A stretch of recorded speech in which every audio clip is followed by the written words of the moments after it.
Capítulo 8. Bilionário tempera tudo com tenacidade e tesão. Modo de preparo. Com brilho nos olhos. Você tem de ver aonde sua paixão o vai levar. Se você está focado apenas na ideia de se tornar um bilionário, você vai gastar suas energias, mas não vai criar qualquer valor real que dure. Sendo assim, se aperfeiçoe e foque na sua paixão. É um clichê, mas é absolutamente verdadeiro. Steve Forbes, neto do fundador da revista Forbes, que concorreu à presidência dos Estados Unidos por 2 vezes. Paixão pode ser definida como aquela intensa emoção que te preenche de desejo e entusiasmo. Ralph Waldo Emerson, um dos mais importantes escritores do século XIX, disse: "Nada jamais foi conquistado sem entusiasmo." Pessoalmente, gosto de dizer que entusiasmo é o tempero necessário para ter uma vida extraordinária. A origem da palavra entusiasmo vem do grego entheos, que significa literalmente Deus dentro de nós em ação. Os gregos usavam esta palavra para se referir às pessoas que estavam possuídas por um dos deuses e, assim, conseguiam realizar obras extraordinárias. Não importa em qual, ou quais, Deus é esse, você acredita, ou se não acredita em nenhum, mas o conceito é de que, quando você está entusiasmado, entra em contato direto com algo poderoso e positivo dentro de si. E você, sabe o que lhe entusiasma? Há mais de 2000 anos, os mais sábios aconselham a, antes de mais nada, ter clareza sobre os seus pontos fracos e fortes e saber quem você é, e quem você não é. Desde os gregos, o pré-requisito básico para o sucesso já era o autoconhecimento. Tales de Mileto, considerado por muitos o primeiro filósofo da história, já aconselhava: conhece-te a ti mesmo. E você, se conhece? Sabe qual é a sua paixão? Warren Buffett, que vocês já devem ter percebido que é um dos meus bilionários favoritos, diz: não se contente com qualquer coisa que não seja a sua paixão, se você tiver a sorte de a encontrar. Um livro recomendado fortemente para te ajudar a ter clareza sobre as suas paixões é Descubra Seus Pontos Fortes, sugerido por Kent Farfield, meu professor na FDU e ex-vice-presidente do Chase Manhattan Bank. O livro não só vai auxiliá-lo na descoberta das suas paixões, mas também vai tentar convencê-lo de que vale muito mais a pena dedicar a maior parte do seu tempo às suas paixões do que tentar ser uma espécie de super-homem, bom em tudo.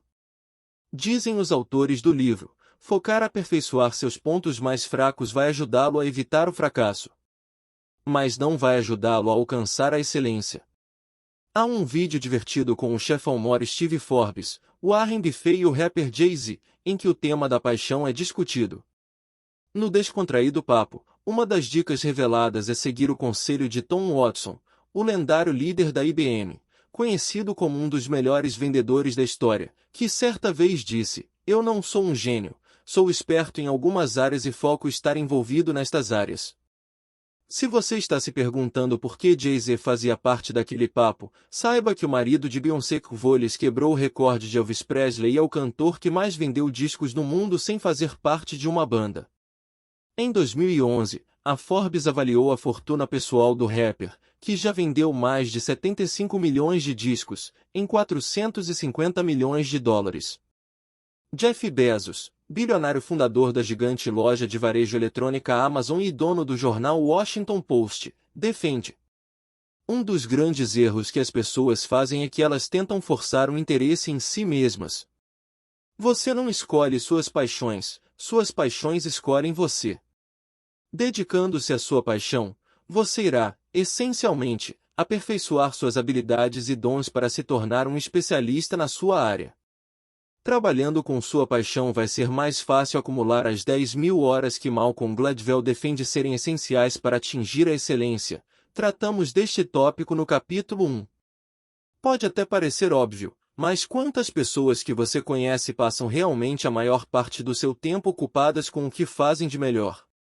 Infelizmente, a maioria nem sabe ao certo quais são os seus talentos e pontos fortes, e muito menos imagina como construir a vida em torno deles.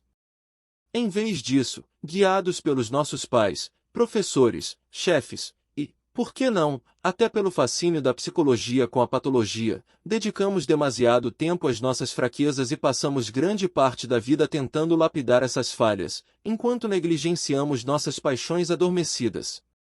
Michael Dell, bilionário que com 15 anos desmontou um computador apenas para ver se conseguia reconstruí-lo, afirma: se você encontrou sua vocação, ou se você ainda está à procura, a paixão deve ser o fogo que impulsiona o trabalho da sua vida.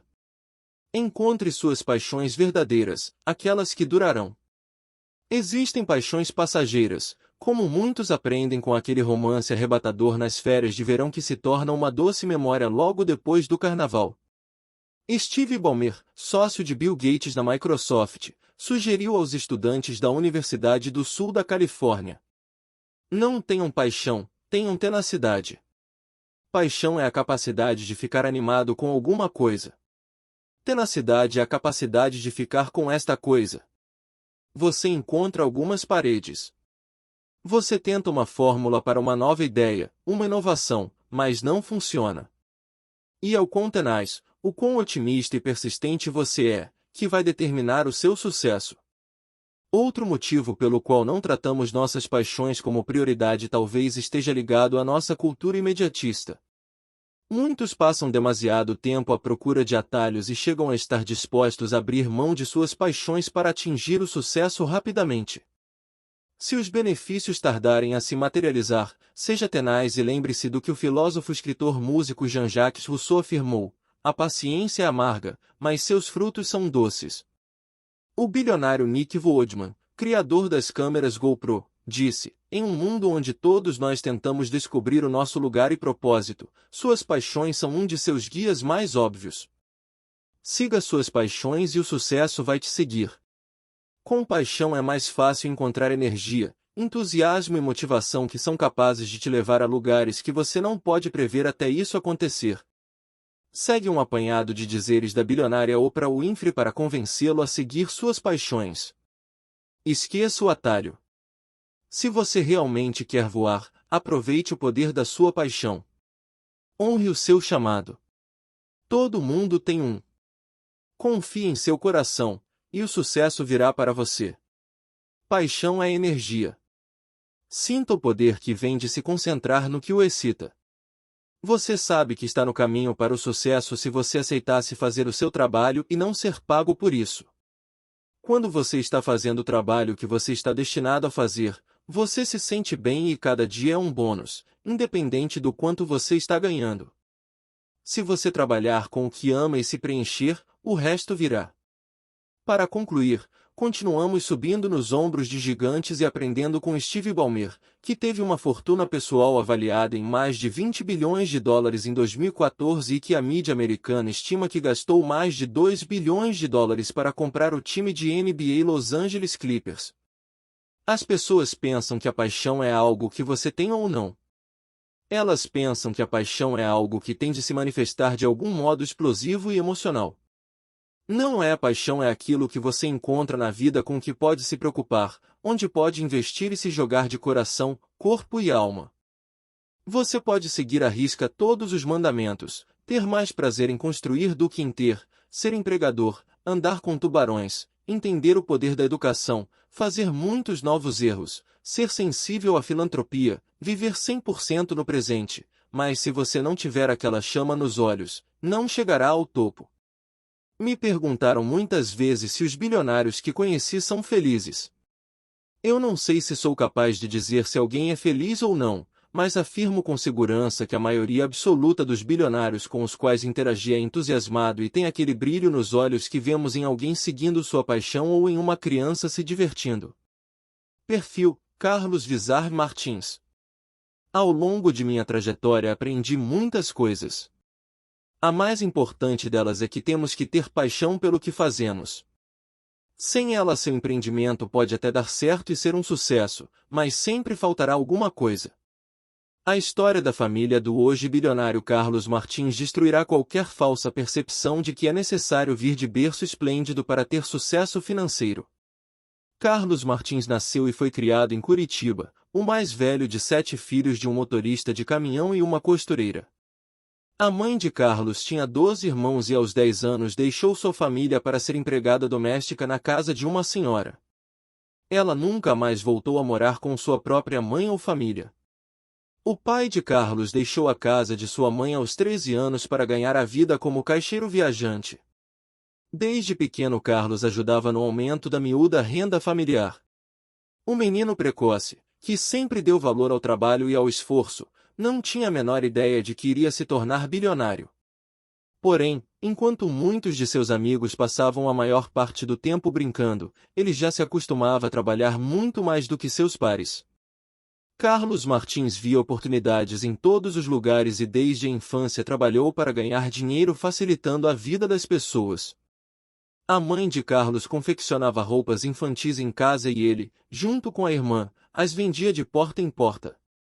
Já mostrando traços empreendedores, e sempre buscando ganhar mais dinheiro, Carlos pediu ao pai para investir na compra de verduras. Saía de casa com um carrinho de mão cheio e os bolsos vazios, vendendo não só roupas mas também batatas, cenouras, alfaces e outras coisas. O polivalente menino também vendia sorvetes na porta das escolas.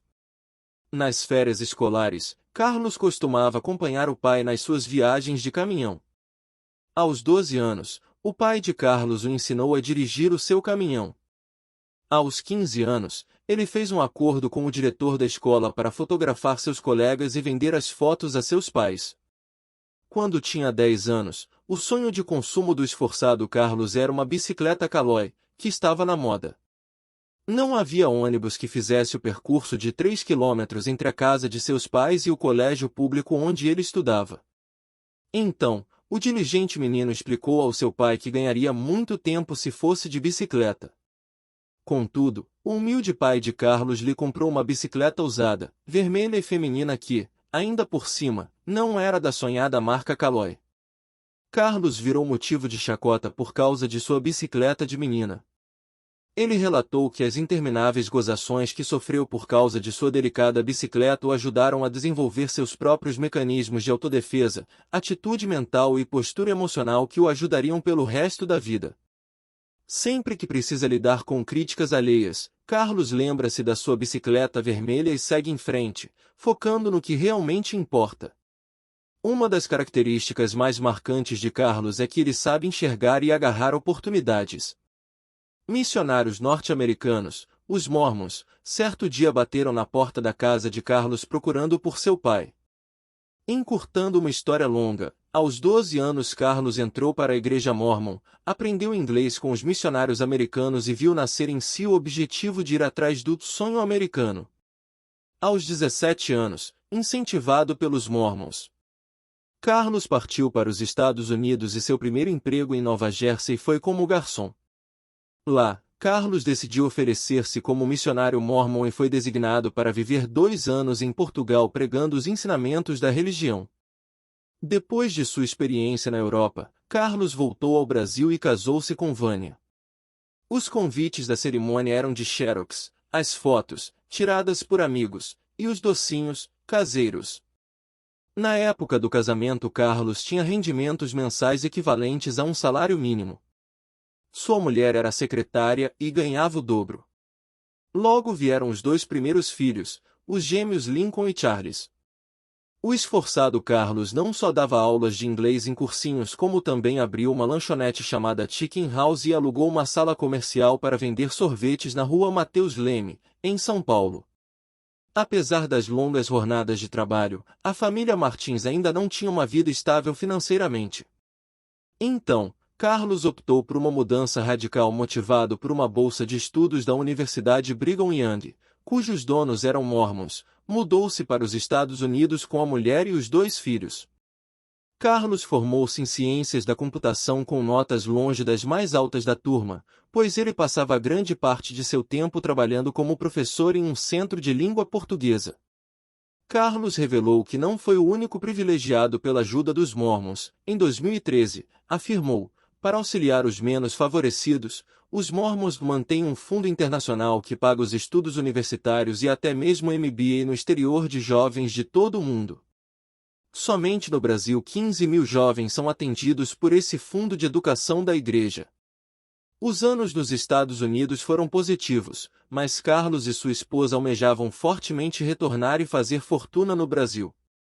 No último semestre de estudos, Carlos se candidatou para trabalhar em 100 multinacionais com operações no maior país da América Latina.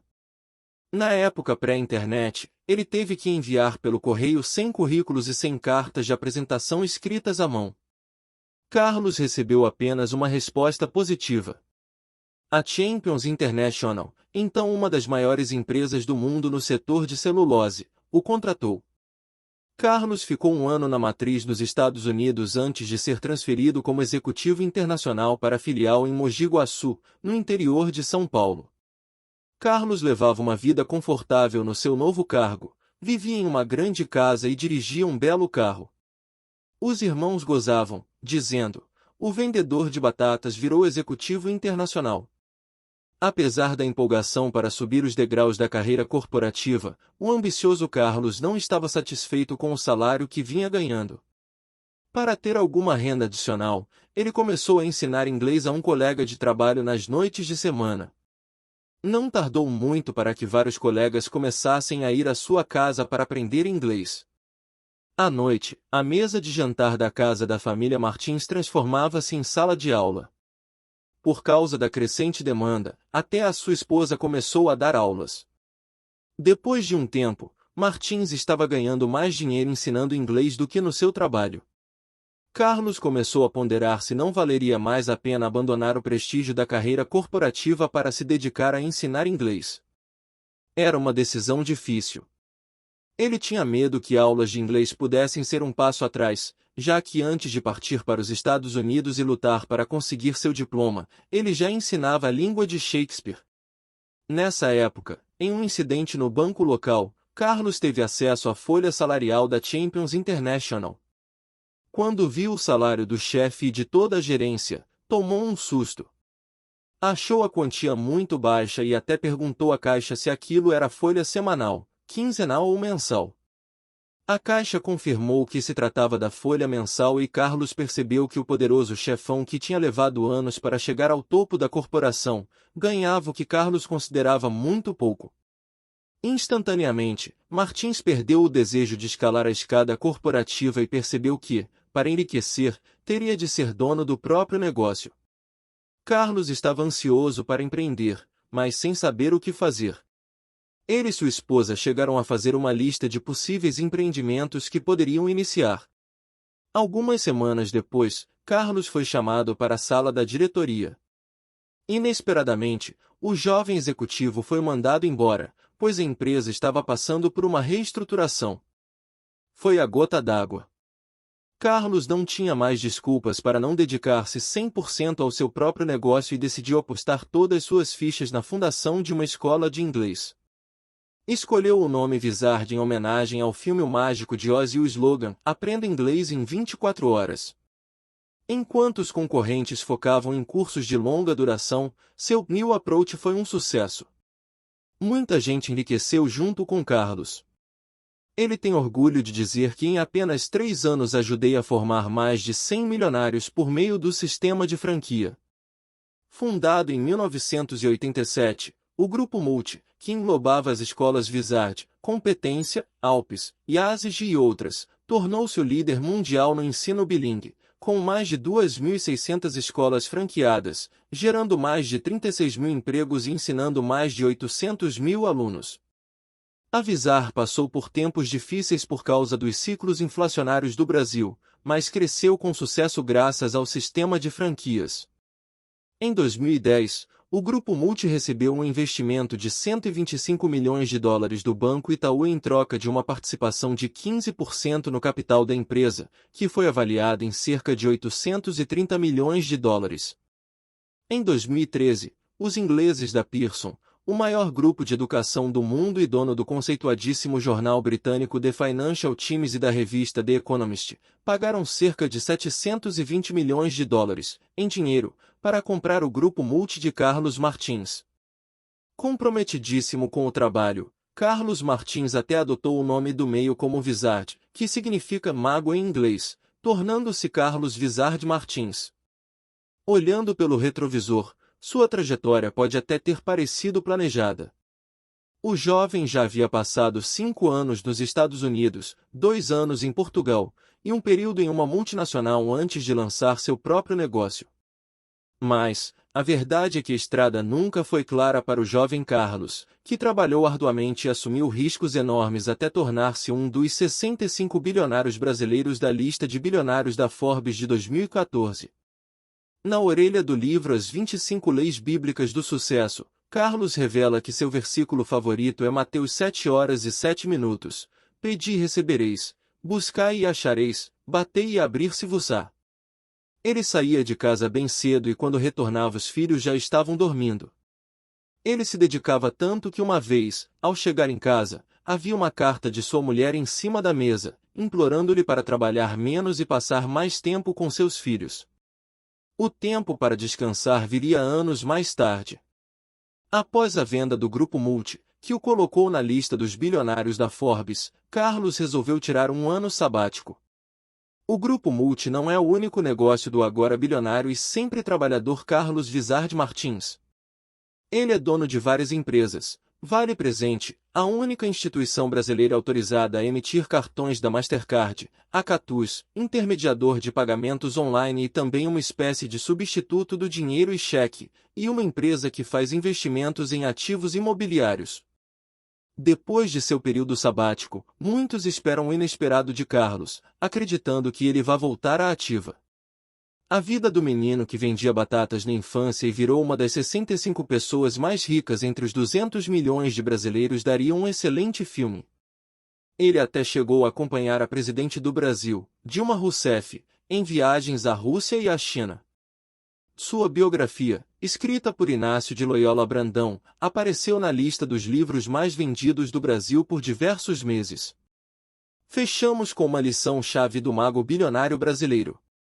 Você comprovará que riqueza, prosperidade e sucesso estão mais relacionados à sua postura mental, à sua maneira de pensar, acreditar e agir, do que a fatores tangíveis. A riqueza começa dentro de cada um.